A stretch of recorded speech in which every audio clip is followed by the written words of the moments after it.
Ladies and gentlemen, time for a quick segue here because we have an important dignitary in our midst, and it's the right time to be talking about this because women empowerment is the cornerstone of the Modi government and one of its key constituencies, even as India heads into the general elections. In fact, among the very little that did come out of the interim budget presented by Finance Minister Nirmala Sitharaman, one theme that stood out was that to further promote Lakpati Didis. Nari Shakti, ladies and gentlemen. That's the theme for Viksit Bharat to become a reality. Let's take a quick look.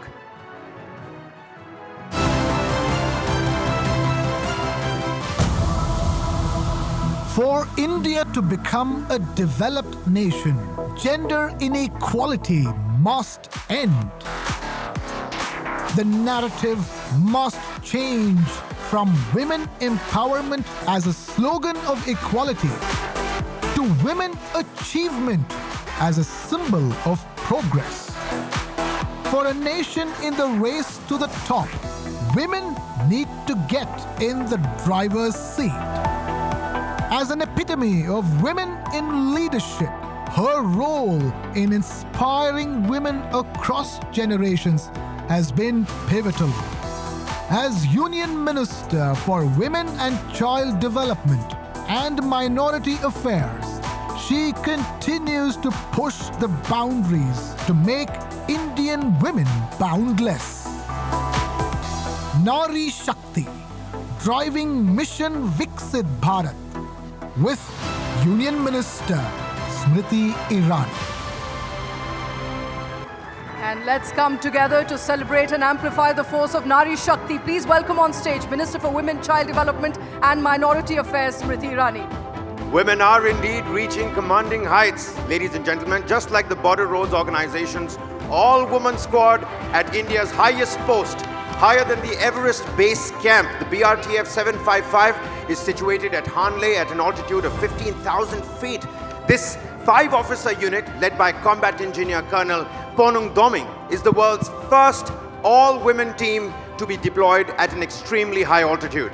And the team of engineers led by Colonel Doming is supervising road construction along the line of actual control with China in the sensitive and strategically important eastern Ladakh sector. The road is helping us guard our borders better and realize the growing aspirations of India. Kyunki banega to badega India. Without further ado, TV9 Networks and Nishant and Neha are already there. Over to you. सबसे पहले तो मैं चाहूंगा जोरदार तालियों से स्मृति जी का स्वागत करें. हमारे लिए समय निकाला आपने. बहुत बहुत स्वागत है ma'am. Thank you very much. Neha. Well, this is a guest who needs absolutely no introduction. She is an icon in this country. Union Minister for Women and Child Development and Minority Affairs, and if I may add, the giant killer of 2019. Okay, let me ask the Minister this question. Since we are discussing today Nari Shakti and driving Mission Viksit Bharat, you know, the Prime Minister is a major votary of Nari Shakti and it's very close to your heart as well. He took a very progressive step of inducting, correct me if I'm wrong, 11 women in his Council of Ministers. One of them is in the highly coveted Cabinet Committee on Security. But unfortunately, we do not see this level of women's participation at the state level. You will agree that if India has to take the next giant global leap, we need to unlock women's power. How do we do that? I think you do a great disservice to women when you presume that power is only if you're in a constitutional position. India has made an economic and a political case for why women need to be shoulder to shoulder with men or any other gender. The topic of conversation on your platform is what India thinks today. In fact, what India does today, the world does tomorrow. And what India has done significantly for gender is make a case for women who are emancipated across all walks of life. So if you presume that Prime Minister Modi's gender agenda or female agenda is only limited to how many colleagues he can have in the Council of Ministers, you do disservice to his entire effort, not only as Prime Minister, but his entire life's journey as an administrator. Now, I've had the greatest of privileges to see him function as the Chief Minister of Gujarat and as the Prime Minister of India. What did he do in Gujarat, which now finds resonance across India? He's one of the first people in the office of Chief Minister who ensured that there is a digital interface with citizens across all districts. He then ensured that there was a digital interface where medical infrastructure in a district, along with medical infrastructure right up to the level of panchayat, combined efforts to look after women and children, and especially their health. There was something called e-Mamta, which he did as the Chief Minister of Gujarat, where from the day a woman registers herself to give birth to ensuring that she is encouraged to deliver the child in a medical institution and not birth at home, that is something he started 2 decades ago. Now, what happens when you encourage pregnant women to deliver in a medical institution? You curb the death of the mother at childbirth and the death of the child if the child is born with some medical complications. Now, many people presume that Prime Minister Modi at the national front is now doing projects like Pradhan Mantri Matra Vandana Yojana, wherein 3.5 crore women have had cash transfers into their bank accounts up to the level of 6,000 rupees, only so that the day they take leave to go and see a doctor is compensated. Now imagine the detail to which he went, so that if women who are economically active want to look after their health, they should be compensated and institutional delivery should be promoted even at the national level. So what he did in the state today finds national success. Now, why am I giving this context, Neha? What happens? Who gets counted? The world over, only women in institutional leadership positions get counted, as though only their success matters. What Prime Minister Modi has done is ensure women at every walk of life, in every platform, are counted. Now, when he was Chief Minister of Gujarat, he started something called Mission Mangalam, where he ensured that self-help groups in Gujarat had a business plan, had institutional credit, and serviced that credit so that their capacity financially could grow. Today, when I see that out of 90 million self-help groups, you have women in those self-help groups who receive nothing less than 8 lakh crore rupees from the government of India. But if you compute their economic value in the Indian ecosystem of economy, you will see that they do business worth $37 billion every year. Shouldn't those women count? So when Prime Minister Modi says that these 90 million women in self-help groups matter, there are many who have still not done the math of the rural economy impact that these women have. Now imagine this, for the first time we have a Prime Minister who says that these women have capacity to become lakpatis. The nomenclature itself is not gendered. It favors a man. It's a lakpati. So he talks about financial ambition. Women were always spoken about from an aspirational and emancipation point of view, as though they are waiting to be rescued. What Prime Minister Modi has done is make them equal partners in your economy. So I know that people who introduced this segment spoke about a lady who is leading road building efforts in the Indian Armed Forces at the line of actual control. But you also have not heard the story of, for the first time, Prime Minister Modi ensuring that the Labour Code allows companies to hire women for underground mining. So those are the stories that need to be told, because these women at leadership positions in underground mining, in space technology, matter.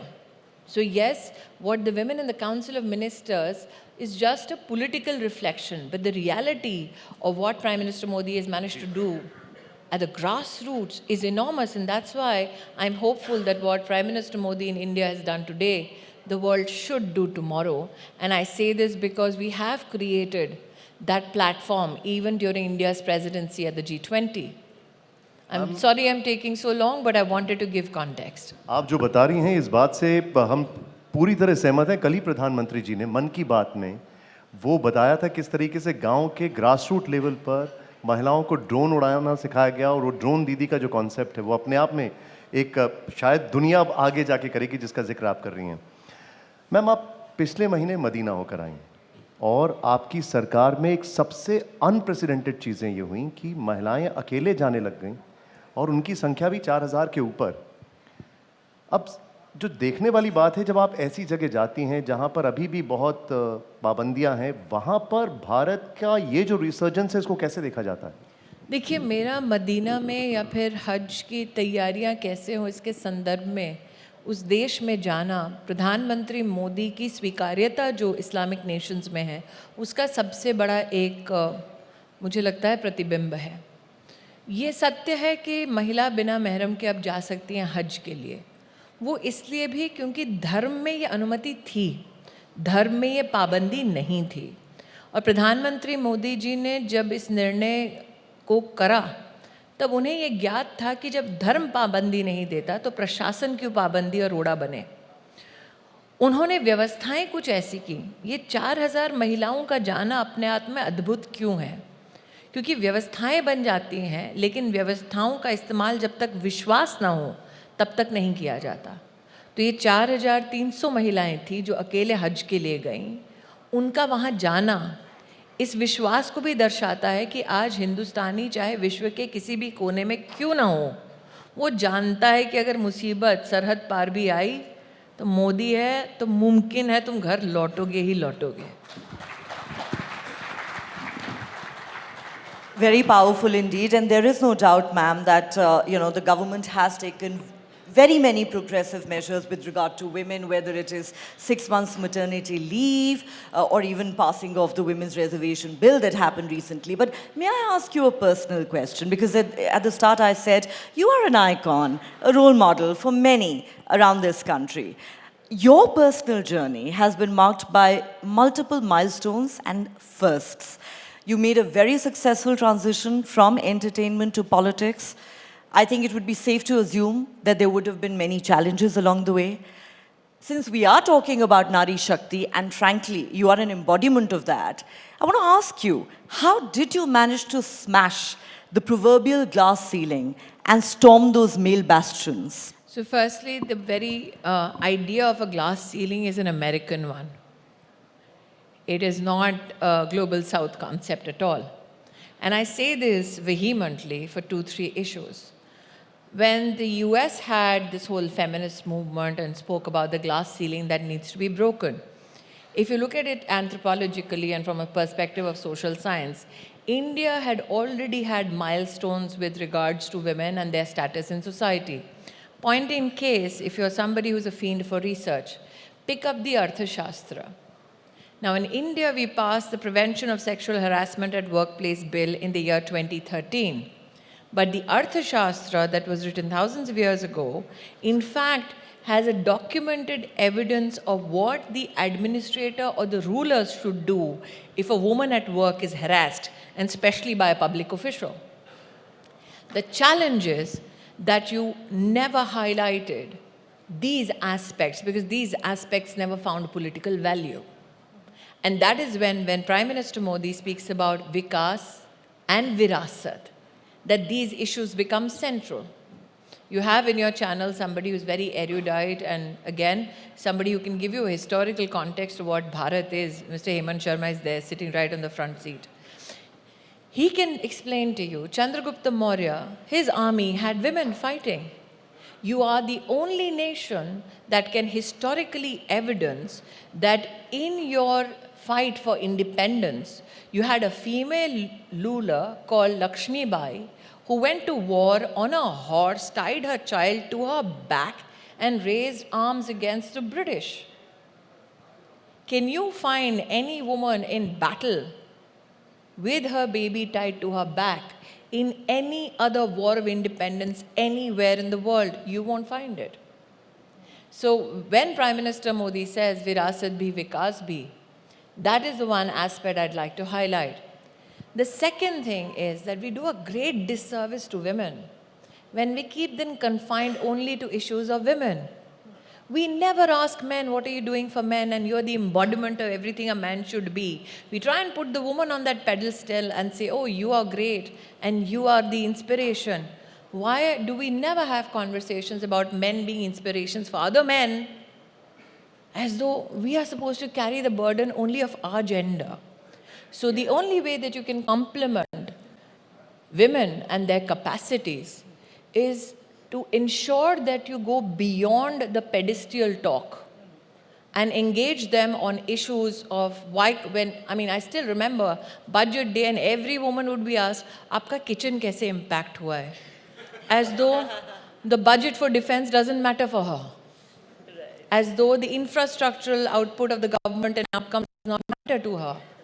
So this is the government that has ensured that even when you look at gender budgeting across the government's outlays, we have seen an increment of 239% in how the government spends money across all sectors, including infrastructure, and then also computes in it the value for women. So I think we have to now shift the conversation. And that's why I think one of the most tectonic shifts in narrative is when Prime Minister says we need to now talk about women-led development. Because for too long we've been saying, Mahilaon ka vikas kar do, as though, I'm waiting for a handout. So what Prime Minister Modi has done is say that if you want to develop as a nation, you can't afford to leave the women behind. That is a much better conversation. May I ask you a follow-up question? Actually, I'm really glad you talk about how the issue of women's empowerment, women's rights should not be confined to just women. And I'm reminded of what Prime Minister Narendra Modi said a few years ago in his Independence Day speech. लड़कियों को बहुत समझा लिया, लड़कियों को बहुत lecture दे दिया, कहाँ जाती हो, कितने बजे घर आती हो. It is time you taught your boys how to behave with women and girls. It's time you asked them questions. See, Neha, I don't think that beating up men ensures gender justice. I'm of the opinion that when we talk about... But I'm saying this in the context of women's safety. No, the issue is that when there is domestic violence, there has to be somebody in the family who's a woman who knows that the lady is getting beaten up. So like I said, if you paint every man as though they are the people we need to deal with, you will not create the social balance that we need. For instance, and why do I say this?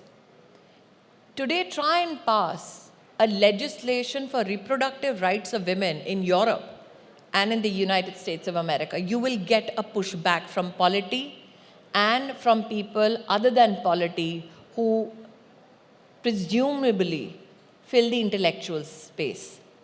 In India, since 1960s, there has been a conversation about medical termination of pregnancy at 24 weeks.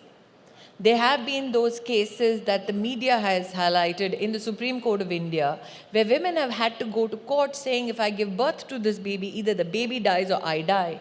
Court saying, if I give birth to this baby, either the baby dies or I die.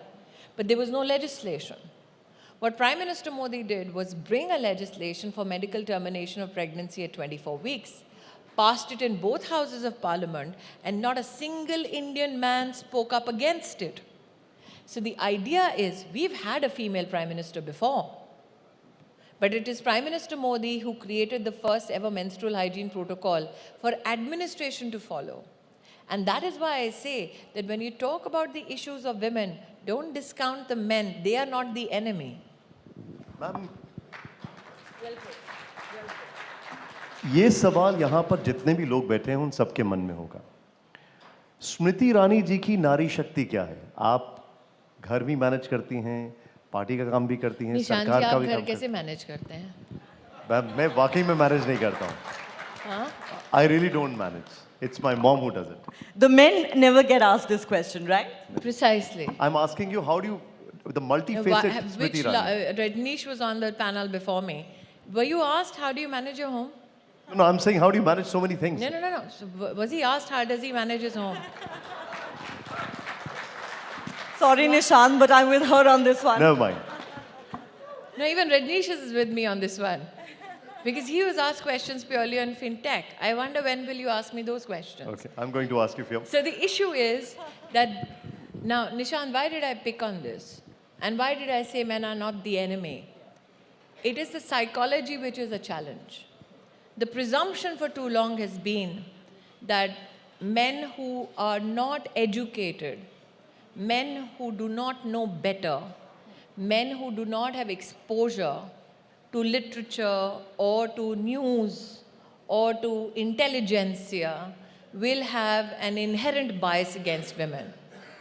We need to recognize that there is an uncalled for but unrecognized bias that we all fight. And that seeps into conversation. And why do I not answer this question is I don't want to precipitate the bias. So if you start asking every man here, who looks after your baby, I will tell you who looks after mine. Ma'am एक विषय है जो अभी एक data आया SBI का, उसमें लिखा कि अनपेड केयर, जिसको हम होम मेकर्स की भी बात करते हैं, वो भारत की इकोनॉमी में करीब 22 लाख करोड़ रुपए उसका मिनिमम अगर कंट्रीब्यूशन कहा जाए। अगेन मैं आपसे समझना चाहूंगा what is your take on it. मैं भी समझना चाह रही हूँ कि which part of that house relationship is to be monetized. For instance, when you say that the work of a mother is unpaid for, the work of a wife is unpaid for. So if I am tough on my kids, and we have guests who are internationally, I think today, here amongst us, and that is why I use a vegetable which they may possibly recognize in a conversation. If my kid doesn't want to have broccoli, and I want that kid to have broccoli, does that make me a bad mother and I get paid less? How do you quantify carrying a child for 9 months, looking after that child when the child is not able to walk, talk, feed itself? How do you compensate for bones that are broken just because of childbirth? Is there any economist in the world that can compute that cost to me? Secondly, as a wife, today, if I do not do what my husband desires, am I to be computed monetarily less? So, if you start monetizing relationships, then do you reduce women to just that token that is a service component in your life? And that is what nobody has been able to explain to me. What does a female somebody who just runs a family, as you normally say, what does just running a family mean? How do you compute it? And is my love for my child and my husband for sale? No, it's not. So when we talk about unpaid work for women at home, what do you mean? Nobody's been able to explain it yet. If you talk about women who work in, let's say, their own field for agriculture purposes, then you want to compute what her takeaway may have been if she was a day labor. Would you do the same for the man? So that is why it sounds very fanciful, because everybody in the global north has been trying to do it. But the issue is that what is the crux of our systems in families? It is mutual trust. It is mutual respect. Can you respect somebody that you need to pay to love and care? Very well said, ma'am. Yeah. Very well said. And perhaps it's a problem of mindset more than anything else. The terms housewife, homemaker are often used, I think, in a derogatory fashion, There's not nothing- according the No, no, respect I that don't women think- deserve no, no, for the work firstly, they do. I don't think women give a damn about whether you call them a housemaker or some ambitious lady. Women are not driven by those schisms. I genuinely believe that when you try to contextualize such conversation from an economic point of view, you better have something which is a solid economic perspective for policymakers to opine on. The development sector, which is your NGO ecosystem, works on a lot of contexts. But ultimately, for policymakers to make life easier for people, what do you need to do? I'll give you one example. Ayushman Bharat started, right? 10 crore families, 300 million Ayushman Bharat cards given out to citizens. How has it helped women? Now, cancer of the breast is something that not many people in our country spoke about openly. But there was a presumption that this is culturally not permissible as a topic of conversation. If you look at the numbers in Ayushman Bharat, women have personally gotten themselves screened for cancer of the breast and the cervix. 24 crore women. What does that mean? That they knew what the problem was, they knew where to get the help from, all they lacked was the resources. So who are these 24 crore women, the 240 million women who are landing up in medical institutions? So it was not a problem of the mindset ever. Who are these women? They are not from the elite. They are not from the educated Tier 1 cities. These are women who are the poorest of the poor. These are women who also belonged to villages. They walked up to a medical institution and said, this is my card. I need to get myself screened for breast cancer and cancer of the cervix. That's a huge cultural, I think, takeaway from Ayushman Bharat. Yeah. But if you look at numbers financially, and Rajneesh is better at all this than I am, but if you look at the numbers financially, Prime Minister Modi in the past 10 years has taken out 25 crore Indians, 250 million, if I'm right, out of multidimensional poverty. Now, health and the cost of health and out-of-pocket expenses, 130 million people are out of poverty because their health needs were covered by the Prime Minister's flagship scheme. So it is not now only about how do you service women, it is what is the overall budgetary impact on your system? What is the over social impact on your system? And why am I saying this? No other country in the world is running such a complex and such a large medical ecosystem. We are running it. Obamacare ran in a limited fashion, but it did not run in a country of 1.4 billion people. Ayushman is running in a country of 1.4 billion. Right. Another issue, your food grains to the doorstep of 800 million citizens for 2.5 years, that is an administrative miracle which is not happening anywhere in the world. Given our numbers, most certainly. Without disruption. Yeah. So that is why I said, what India does today, the world does tomorrow. World does tomorrow. But since we're talking about health, I think we need to touch on education as well. Very quickly, two-pronged question for you. Number one, we still have a huge challenge of a high dropout rate amongst girls in schools. Perhaps more needs to be done. Sorry? What are the numbers? Okay, I don't have the data handy right now, but it continues to be a challenge. Because I do, that's why I know that the numbers are curtailed and they've not gone up. They've not gone up. But you'll agree it's a challenge.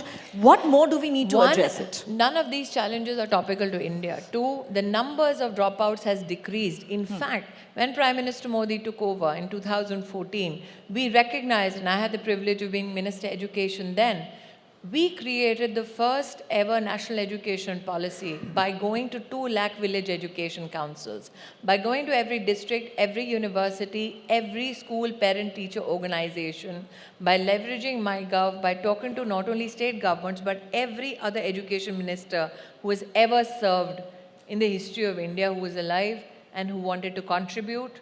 Every political organization and international partners like UN Women, UNICEF, UNDP. That being said, one of the challenges, especially for women in higher education, today we have close to 263 million kids in K-12. We have around 36 to 38 million kids in higher education. What happens to women who used to not transition from grade 12 onwards to higher education? One of the biggest challenges was that they were not doing, say, things like PhD because they were moving cities either after marriage or for a job. The minute credits were made, given national movement, academic credits, that is when the numbers now of women who are doing PhDs in India has gone up by 99%. 43% of all STEM graduates in India are women. And Prime Minister Modi realized that one of the greatest challenges with regards to dropout is that when the girl enters the menstrual cycle age, they used to drop out for those issues because they didn't have access to toilets. So in the first year of him being Prime Minister, he built 400,000 toilets, marked and mapped. I was there because we did it, so I can say this with satisfaction. Mapped every toilet which was not available in every government school in collaboration with states. I think that's one of the greatest examples of cooperative federalism because not one state backed out. So we know that at every level of engagement, and that is when Prime Minister Modi had the education policy come out, for the first time in the history of independent India, it has a gender inclusion fund that helps fund infrastructure only for education of women and young girls. Ma'am, show को wind up करने से पहले आपसे एक सवाल political में ज़रूर पूछना चाहूँगा। एक तरफ हम लोग ये बात कर रहे हैं और दूसरी तरफ एक संदेश खाली जैसी घटना होती है जहाँ पर कार्रवाई भी नहीं हो रही है और चीज़ों को छुपाया जा रहा है। उस पर आपका टेक क्या है मैम? यहाँ पे क्योंकि आपके अंतर्राष्ट्रीय बहुत सारे मेहमान बैठे हैं, मैं उनके सामने अपने देश के आंतरिक विषयों के ऊपर जो तीखापन आप मेरे लहजे में नॉर्मली देखते हैं, I am very mindful of our international guests, and that is why I want to just say this. वहाँ जो हुआ, और मैं जानबूझकर हिंदी में ही कहूँगी, वहाँ जो हुआ वो भारतीय तो क्या किसी भी इंसान की सोच के परे है। मैंने ये पश्चिम बंगाल में जब हिंसा हुई थी चुनाव के बाद, तब कहा था कि शायद मीडिया में भी इस प्रकार का एहसास है कि अगर भाजपाई है तो उसे मौत के घाट आसानी से उतारा जा सकता है। अगर भाजपा की महिला कार्यकर्ता है, उसको उसके घर से उठाकर सामूहिक बलात्कार किया जा सकता है। अगर भाजपा का युवा मोर्चा का कोई कार्यकर्ता है तो उसे गांव में खुले खेत में पेड़ से रस्सी से टांग कर मारा जा सकता है। अगर भाजपा का कोई वरिष्ठ कार्यकर्ता है तो उसके घर को आग लगाई जा सकती है। एज दो चूंकि हम भाजपा से हैं इसलिए पश्चिम बंगाल में हमें कोई मौत के घाट उतार दे तो किसी को कोई फ़र्क नहीं पड़ना चाहिए, क्योंकि ये हमारी पॉलिटिकल कॉस्ट है जो हम देते हैं लड़ने के लिए। संदेश खाली में वो हैं जो भाजपाई नहीं हैं। They came for us first. They are coming for their own now. आप सोच सकते हैं कि जिन लोगों ने ममता जी को वर्षों वर्ष तक सहयोग दिया, सहायता दी, उन औरतों को घरों से उठा कर बलात्कार किया जाता है। क्या ये कोई सोच सकता था कि ममता बंदोपाध्याय को पता ही नहीं है कि हाउस टू हाउस औरतों को उनकी उम्र, उनके धर्म के आधार पर चिन्हित करके उठाया जा रहा था। और इसलिए मैंने कहा, they came for us first, they are coming for you now. और निशान जी, स्तब्ध करने वाली बात यह है, राजनीति अपनी तरफ, कांग्रेस के कार्यकर्ताओं की भी हत्या हुई। कांग्रेस के लोग भी वहाँ जाकर बात करना चाहते हैं, लेकिन वो शहजादे जो अभी भी राजनीति के भूल भुलैया में खुद को खोज रहे हैं, उनके पास इस विषय के लिए एक शब्द नहीं है। Okay, ma'am, I know this is a very, very serious subject, but since we're I'm running out not of... deliberately speaking on this subject in English because we have international guests, and I'm very mindful that in front of international guests, I will not talk about domestic political agendas. We appreciate that. But can I just ask you a question in a lighter vein, since we are wrapping up this conversation? Sure. You recently posted a picture of your father with the Prime Minister, and the caption read, "When the boss meets the father and you pray, they don't exchange complaints about you. Parent-teacher meeting चल रही है." तो मैं आपसे ये पूछना चाहती हूँ कि वो पेरेंट टीचर मीटिंग कैसी रही? टीचर ने पेरेंट को रिपोर्ट कार्ड कैसी दी? My father is habituated to me getting him in trouble. I still remember as a kid, between my parents, they used to do a coin toss to say, आज स्मृति की report card लेने कौन जाएगा? I think this is the first time that my father was happy to be in attendance to meet with my teacher. The fact that you can even be a student in Prime Minister Modi's class is a great privilege, Neha. I'm 47 years of age, and I have lived to witness history and a legend at work myself. I have witnessed a man standing there in Parliament ensuring Article 370 is revoked. I have witnessed 33% reservation for women passed in both houses of Parliament. I have witnessed Ram Lalla Virajman. I've been a part of history, and I've been with a legend who has made history. What more? Even if the fact pass है कि fail है नहीं पता, report card पे मोदी का sign है, वही उस report card को अमूल्य बना. We are sure it's an A grade. We are pretty sure of that. Ladies and gentlemen, a big round of applause for the one and only Miss Smriti Irani. Thank you for the conversation. Thank you, ma'am. It's been lovely talking to you.